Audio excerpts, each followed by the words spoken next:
as we get close to the release of Motorfest, a lot of people have been coming to me with a returning question. Handling, how's the handling? Is it handling worse than Forza? Is it handling? I get it. The Crew has not been known for its incredible handling. However, of course, I've played the game. A lot of us on the new gen have played the game, but previous generation people haven't yet. Speaking of, when are we going to see last gen gameplay? I get it. The trend now is to hate arcade racing games. Oh, who wants to play that? Baby game. But let's be real.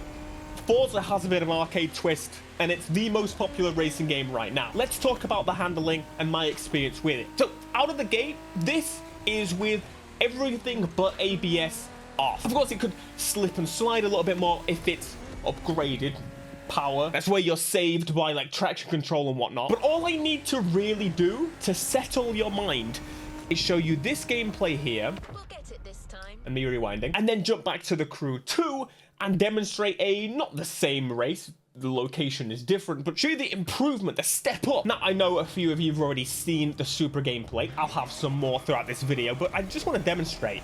Smoke from the go, and I am sliding. Now, from memory, it's been a while since I've played this game. I definitely did not need to press the handbrake to get this thing to slide. It helps. It's still an arcade racing game. And if you're not looking for arcade racing game handling, well, unfortunately, it's not going to do it for you. But it's properly in depth.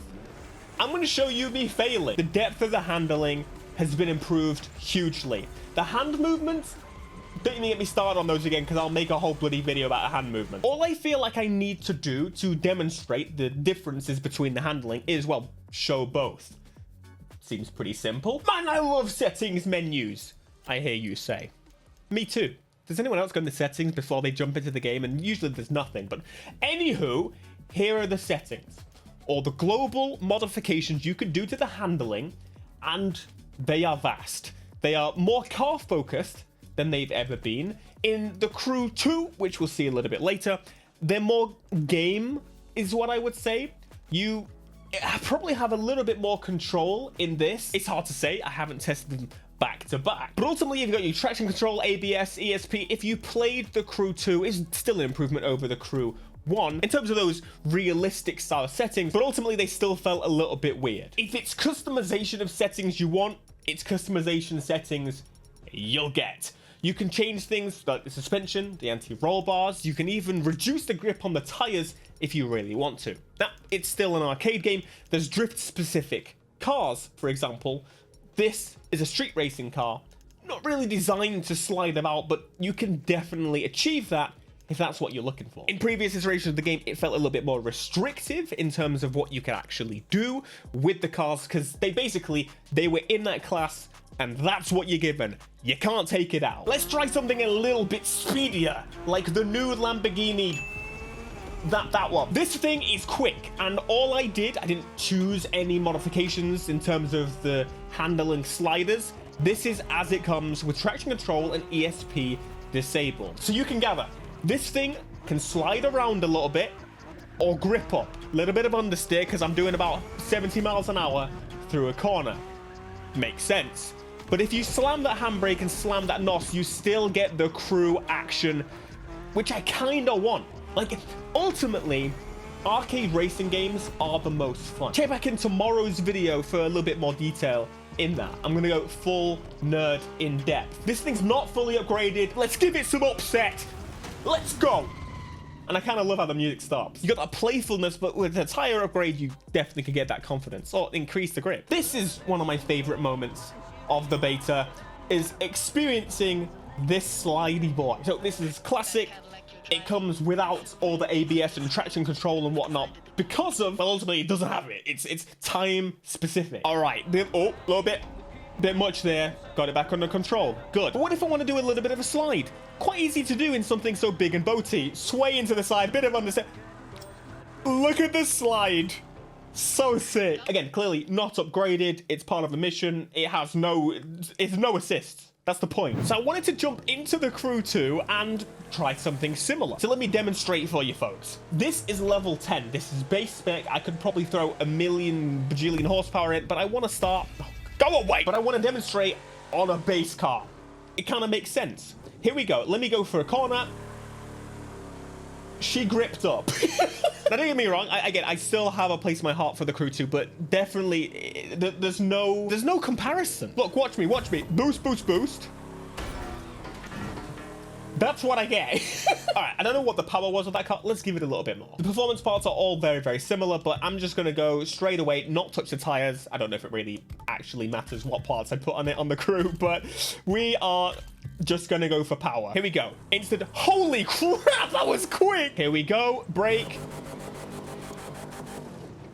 It's a very different experience. I understand it, clearly. I mean, I've played this game a lot. Something that a lot of people might actually not even know about is you can go to the pro settings. This has been a thing for a while, but again, it's kind of hidden in there. So it's very similar to how Motorfest is doing the same thing.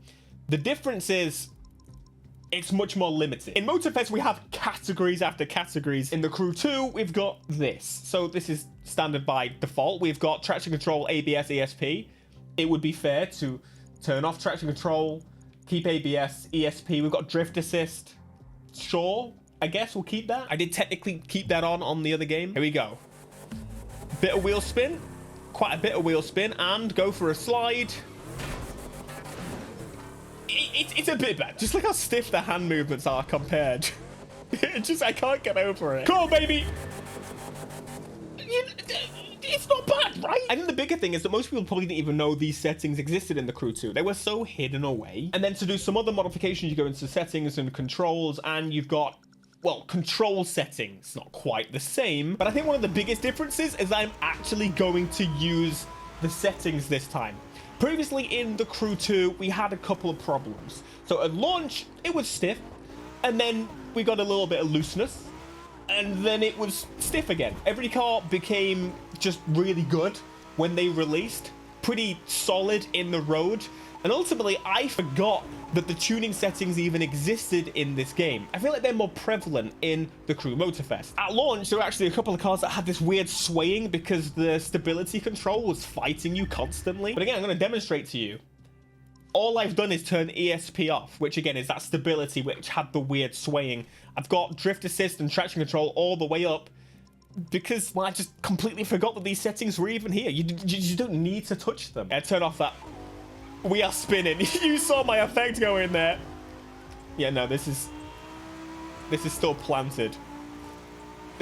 I don't think there's a difference at all. Like, I guess it's not bogging down as much, but I feel like it doesn't make a difference to the traction on the road. Let's do it. Motorfest with a Lamborghini. Bit of a different one, but give it the beans.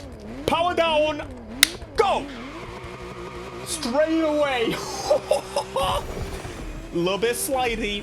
Hey, this thing once again, is standard. I didn't really have any parts. If I did, not a huge amount of parts, but just the sounds, the speed, the feel, the motion, everything ties together and instantly makes this handling so much better than the Crew 2. Extra sounds in there as well. Now, again, it's a Lamborghini Sport. It's on standard setups, but you can get this thing to slide around a little bit. The hand motions definitely just help. Grips up pretty quickly. Again, it is on standard tires with standard power. However, if I want to upset the car a little bit, I could do so. But keep in mind, this thing's all-wheel drive. It's clearly biased to the rear because this thing feels great. Essentially, what I'm saying is you get what you want. You've got the slide still with the handbrake and the NOS. Little Crew 2, Crew Motorfest tip for you there. Bit of both. I forgot how good the car sounds are as well. I'm so excited. We are genuinely a couple of weeks away from jumping into this, and I'm very excited. So anyway, I hope this kind of helped you understand that the physics and handling definitely are a little bit better. I say a little bit. That's really an understatement. That's kind of offensive. I'm sorry, Ivory Tower. I have a lot of Motorfest up on the channel if you want to go back and search it. But one thing I would recommend to check out is the electric car playlist. This has no traction control, no ESP and such on. And it slides around like a little bit too much. It's a little bit hard to handle, to be honest with you. But the electric torque, it just kind of makes sense. It's a bit crazy. Total opposite of how the Crew 2 was, though. So that kind of made me happy. I definitely need better tires on that Taycan.